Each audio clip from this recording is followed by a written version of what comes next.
This is an interesting slide that as I was thinking about communication and coordination and I'd seen it before and I was able to find it and I was always intrigued by how congested everything looks and all the concrete trucks that are lined up and they have to have that street shut down and you know, and they're doing this monolithic pour and that's a lot of concrete. 258 trucks, you know, one truck every 43 seconds. You know, 1,100 yards of pour per hour.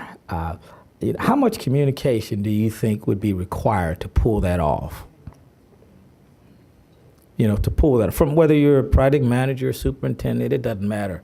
How much communication do you think would? And you know, if you had a very complex situation, not necessarily like that, but a very, you know, could you communicate all the moving parts and coordinate it so that you achieve the results? Just interesting, just sort of a, you know, interesting slide. So, you know, where do you start? You know, when you think about whether it's a big project, mega project, medium project, where do you start? You know, and the answer is at the beginning. So we're going to run through some things that I think, you know, in starting at the beginning will be a telling story as to whether or not you can or cannot participate on a large project, irregardless of what the levels of risk are. You know, but hopefully it will help you ask yourself some questions, or maybe there's something in there that you say, you know what, let me add this to what we do.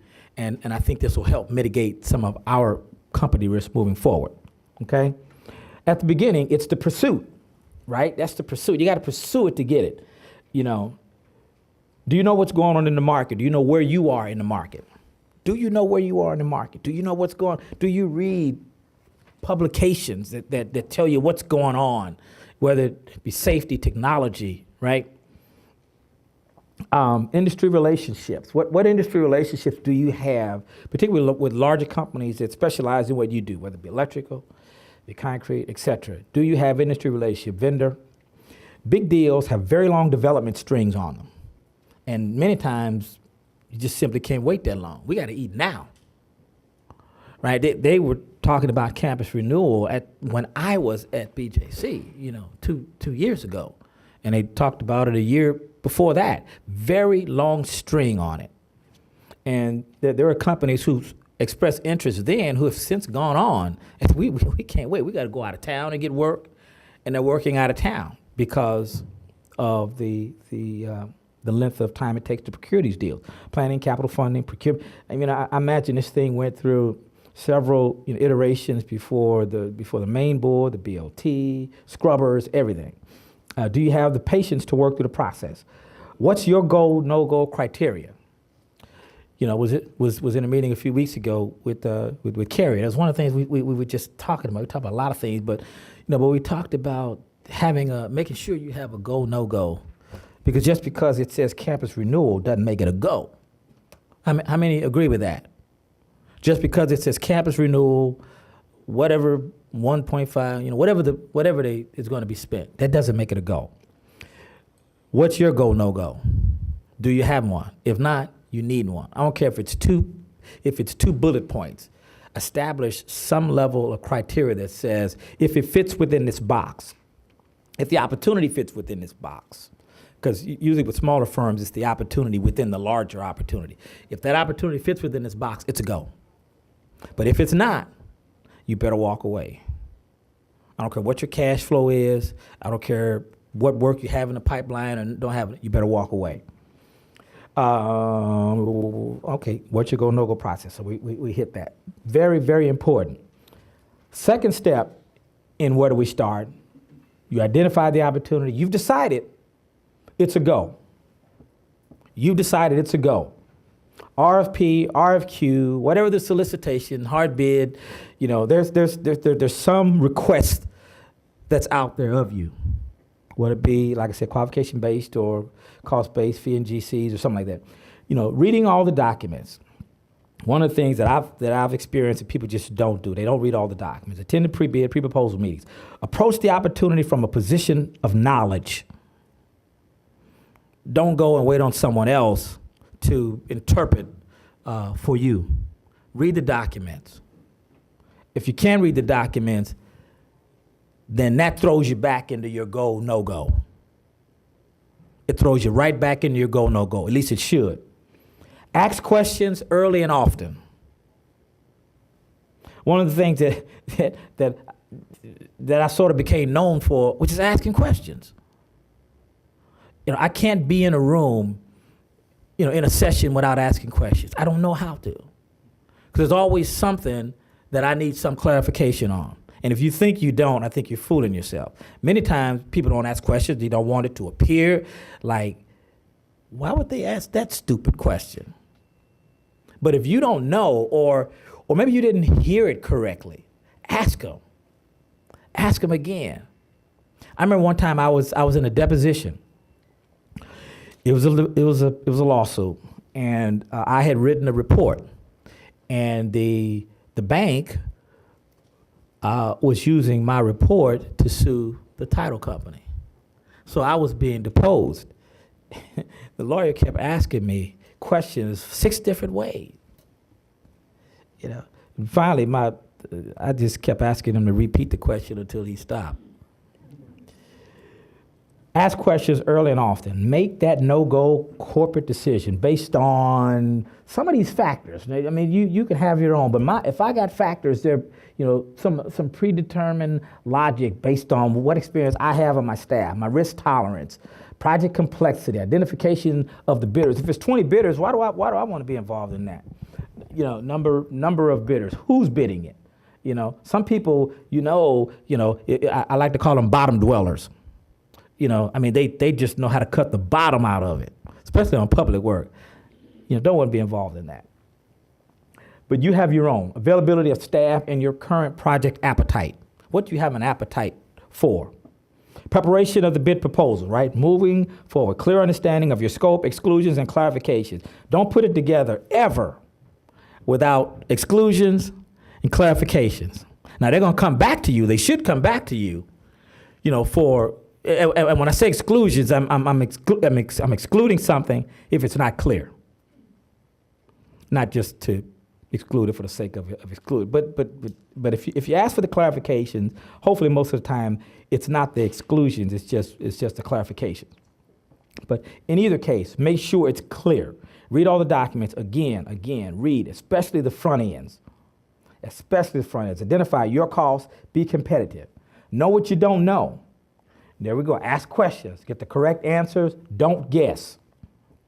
Don't throw mud at the wall. Know your overhead. You know, your fee, your profit. What are the denominators? What do you need to be profitable? I have a small operation. It's 4 of us. But I know to the dollar what I need each month. I know what I need each month. Now, obviously, you say, well, Marvin, that's easy. You don't have but 4 people. You know, but obviously it was derived from a time when I had more and I had to learn how to calculate it. So know what you need. What's the contract type? Time and material versus lump sum. Blow my mind. I talk to people, they don't know the difference between T&M and lump sum. Had a subcontractor, had a T&M contract. T&M was, I want to say, $250, $260. Got to the end, I think he got paid $200,000. He's like, hey, I've been wronged. I've been harmed. I'm supposed to get $260. He didn't know the difference between T&M and lump sum. I mean, there's some things, and it could be comical, but then it's not comical because it's very dangerous. Very, very dangerous. Complete all the forms. It's very few projects out there that we don't have forms that somehow have to be filled out. Complete the forms. If you have questions, ask questions. Review it. Be thorough. Correct your math and your grammar. You know, I heard somebody chuckle. How many examples could I put up there? You know, and not just, and I'm not saying this because it's something that's particular to small minority, women-owned businesses. I've seen it with, I was on the owner side, so I saw it top down. So just make sure, check your math, check your grammar, right? And turn it in on time. Be on time, okay? The pursuit, the proposal, preparation of the proposal, right? Unit costs for changes, a lot of times they don't ask for it, sometimes they do. When I was on the owner side, I always I needed, labor rates. I needed to know what the unit costs were because, there were changes and I didn't like to do lump sum. I didn't like to do lump sum change orders. So I wanted the unit costs. I wanted to make sure that I use all the funds effectively. So, know what's burdened and what's unburdened. Equipment and operators, know what those costs are, rental costs versus if you own it. If it's audited, if it's rental, they're going to be checking that every month so that they don't get beyond 80 or 90% of its value. Anyway, there are companies that they own equipment and they charge the project for the equipment. If the equipment's worth $10,000 in general conditions, sometimes you'll see them. It'll be up to $20,000 before anybody catches it. Cost of mobilization, demobilization, including applicable home office. Costs, a lot of times that's important. Many times, an owner, we only wanted your on-site costs. We didn't your home office costs needed to be in the fee. But again, it's all what's in the front end, what's allowable, what's not allowable. You just have to know. Cost of construction delay, suspension, sometimes by the owner, sometimes it's some other factors. Termination, closeout. Know how that can impact you if you get terminated. If there's some sort of weather event, we'll get into some of that. Force majeure, all those types of things. Consequential damages, we'll hit that a little bit. Understand how to calculate those, because if in case you have to invoke force majeure, on what basis, and if you can, then how do you substantiate your cost for that, right? Site management, home office, etc. Check unit costs for delays, general conditions, impacts by other trades. Sometimes you get impacted by another trade, another consultant, someone who, how do you document that and quantify that in case you have to go back and say, I have been impacted. This is how. It's not that that the door gets shut in your face every time, but most of the time I've just seen people just can't substantiate it. They just can't certify the cost. They just say, it cost me an extra $25,000 to do this. Well, show me. And they can't do it because they want the lump sum. And good project managers break it down, certify it.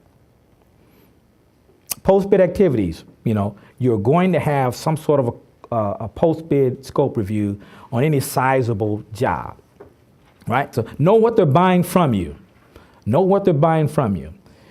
I tell people you're not responsible for the mistakes and omission of others, only yours. But if you understand where the documents are, many times you can identify things, thereby then you're asking questions, you're asking for clarifications. Don't agree to anything you didn't price. Don't get caught up in the hype. Don't get caught up in the hype of a big job or an opportunity because somebody says, we want you on the team. It took me 28 years to figure that out. Don't get caught up in the hype. But I understand what the hype represents, right? Opportunity, right? We get to go tell friends and family and everybody, look at what we did, what we got. But, Kerry said something we met. He talked about don't bet the farm. So just don't get caught up in the hype, right? Align schedules, delivery phasing, overtime, shift work, availability of equipment. Will you get to use the material buck horse, or you got to bring your own? How you gonna get your materials up the building? Site building access, cleanup. Is it composite or are you responsible for yours? Know all of those things. Ask the questions. Since you guys have a hard copy of this, next time you go bid something, make sure that you can check off. Yeah, I did that. I got that. I asked that. Just use this as a checklist. Timing of construction start. How does that impact you? You win the job, you don't start for 4 months.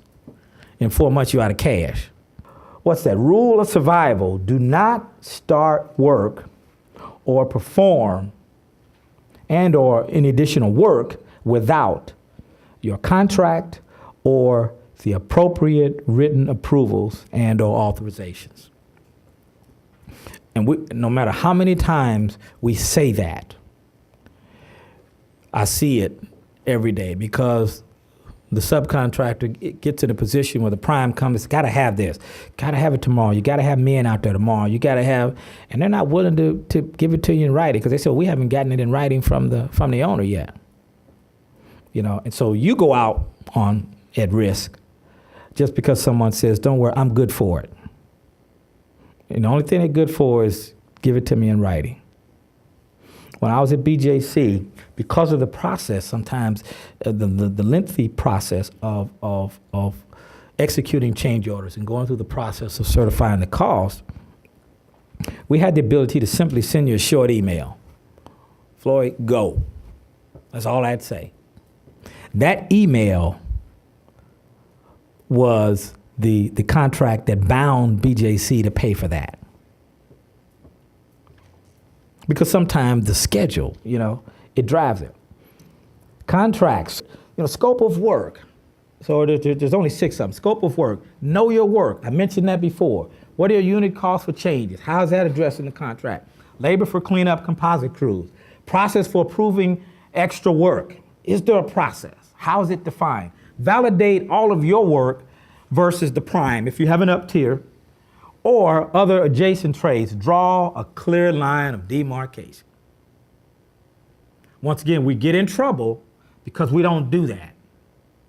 We really think in many cases someone else is going to do it for us and tell us, don't go past that line, that's your line. But you need to know that. Contract price, and status of your financial resources based on that. Status of project team, we hit that insufficient trade, don't need to hit that again. Insurance, limits of liability. What's in the agreement? And how does your coverage align with what's in the agreement? If you have to go out and increase your limits, what's the cost? And did you put it in there? Because if it was in the front end, you didn't read it, then you get the contract. You've already submitted the bid. That's not the time to say, I don't have those particular limits, I need to go back. It's too late. You should have read the front end. And I will be the first one in line to tell you, you own that. I will be the first. So read it. Builder's risk, responsibility for deductible coverage. You may not be aware, because a lot of, the owner will generally provide the builder's risk, right? So you don't have to worry about the builder's risk. But depending on the event that causes a claim against the builder's risk, you may be responsible for part or all of the deductible, depending on where you are and exactly what happens in the incident. You may not be aware of that. Always ask, what's the builder's risk deductible? Ask your prime that.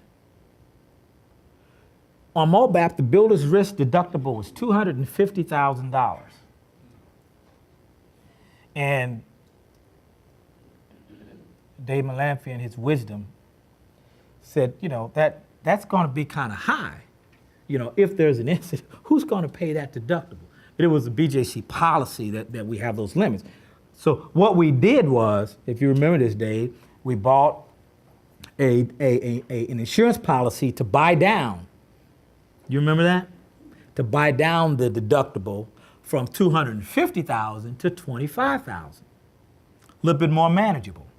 It costs us a little bit, but in thinking about the subs and not putting them at any greater risk than they would already be at, it made sense for us. OSIP, CSIP, SDI requirements, subcontractor default, that's what SDI means. If that's on the job, how does that impact you? Sometimes, we get caught because of the speed of the job, and all of a sudden, you're thrown into a pre-qualification process that maybe you didn't plan for, and all of a sudden you've got financials and other data that they're asking for, and all you really want to do is submit a bid. So read the front end. Information like that would generally be in the front end. Schedule, sequence of the work, access, delivery expectation. Know all of that. Scheduling coordination, meetings with look-ahead tasks, ball in court. Be at the meetings. If there are none, schedule some. Know what's going to happen this week. Sit down every morning. What's going to happen today? Make sure you've got the proper forces on the job to perform. That everybody's trained and orientated to the site, what's going on. Because you will be held responsible. Access to the site, use of equipment, material transport.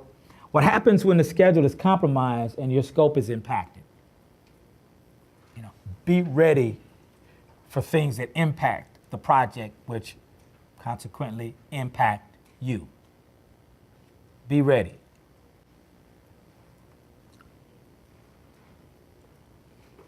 Do you have a safety program? So I've got a couple things here. I'm going to turn it over. I'm going to let Rob McNeil talk a little bit, but just I'm not going to go through these things. Do you have a safety program? Yes or no? Do you have one? Damages, consequential, incidental, liquidated. What are the flow down provisions and dispute resolutions? You need to make sure, with respect to damages, that you know how these five items may or may not impact you on the project or on your contract. We just got to get away from the scope and the price. We have to move beyond that into other areas of the contract that we're focusing on that are areas of risk. These are not hazards. These are risk. Flow down indemnity. Like all contracts, construction contracts involve proper allocation of risk. Owners typically require indemnity from GCs. Certain events, in turn, general contractors often employ flow down clauses to transfer those indemnity obligations to subcontractors. That's you. Flow down, flow through, or pass through clause is a contractual provision that incorporates by reference the terms of the prime contract into a subcontract. Typical flow down clause reads, subcontractor assumes all obligations and responsibilities that the contractor assumes toward the owner for subcontractor's part of the work. Look for that language and understand what it means. Limitless and variations on the wording of a flow down exists. So there are variations of how that's worded. Some flow down clauses list the prime contract as an exhibit or addendum to the agreement between the prime and the sub. Watch for that language. Flow down indemnity. Force majeure. Subcontractor has taken into account, and this is always tricky. They're telling you you've taken into account. Subcontractor has taken into account that he's made allowances for delays. They're assuming you've already got it figured out. It's already incorporated in your number. Has taken into account. How do you take that into account, right? All allowances for delays which should be reasonably anticipated. So how do you reasonably anticipate something's going to happen 6 months from now, right? The critical path, the subcontract work is impacted and delayed in the prosecution of the work by an act, negligent, default of the owner, architect, contractor, labor force, dispute, fire, unavoidable casualties, acts of God. Right, subcontractors' reasonable control in the time fixed of subcontract. Completion of the work shall be extended by the number of days. And I want to get to the part of here has been late. So long as, right? So you can invoke it so long as what? Subcontractor provides the contractor with a written notice of delay within 7 days commencement of such delay. So how many of us know some of us would be 10 days? You'd be 10 days out. He says 7 days. Subcontractor provides contractor, again, another written claim for the time extension sought within, what, 7 days. You get beyond that 7 days, and when you come and sit in my office, I'm pulling this up 7 days. Force majeure. Inclement weather, one of my favorites. Subcontractors taken into account, again, he's made allowances for delays. And we're going to skip down here. Inclement weather, so long as such weather, in fact, impacts and delays the critical path. So that means you need to know what the critical path is to know if it's been impacted. If your work is within the critical path, activities for that day in the critical path. Not just that it rained or we had a monsoon, right? Should have been reasonably anticipated. Provided, however, that if the contract documents otherwise provide any specific provisions with respect to the contractor's right to make a claim for extension on time for inclement weather, then the provisions of such contract documents shall apply and govern the subcontractor's right to make a claim for time extension. Of course, you've got notifications in there. I like the last one. Subcontractor shall have no right extension for inclement weather unless the contractor has the same right for time extension. So if your up-tier prime doesn't have it, or if you're a first tier and the CM don't have it, then you don't have a right to it. The thing that was very interesting on my projects at BJC is that we actually defined what a weather day was. So you couldn't just say it rained. You know what I mean? It rained for an hour in the morning, so we shut everything down. Okay, then you shut it down. You owe me that day. But defining it. Do you have to call me by 8 o'clock? Do you have to call me by 8:30? Do you have to tell me what trades have been impacted, whether they were on the critical path or not? It's not just because there was a weather day. And interesting enough, what I found being on the owner side is many contractors like to use the weather day. It helps, well, depending on how it's managed, they can get an extension on the back end for increased general conditions and time and things like that. But in talking to some of the BJC lawyers, what they used to say is, well, we give you 30 days, and beyond that, you owe us. Not we don't extend the 30 days. You get 30 days. Claims for compensation due. I'm not going to read all of this, but this is one of those things I mentioned earlier that you have to understand. If there's a claim for additional work, how is it described in the contract? How does it impact you? What is it that you get to include or not get to include? What's the trigger? Is it 7 days again? Is it 10 days again?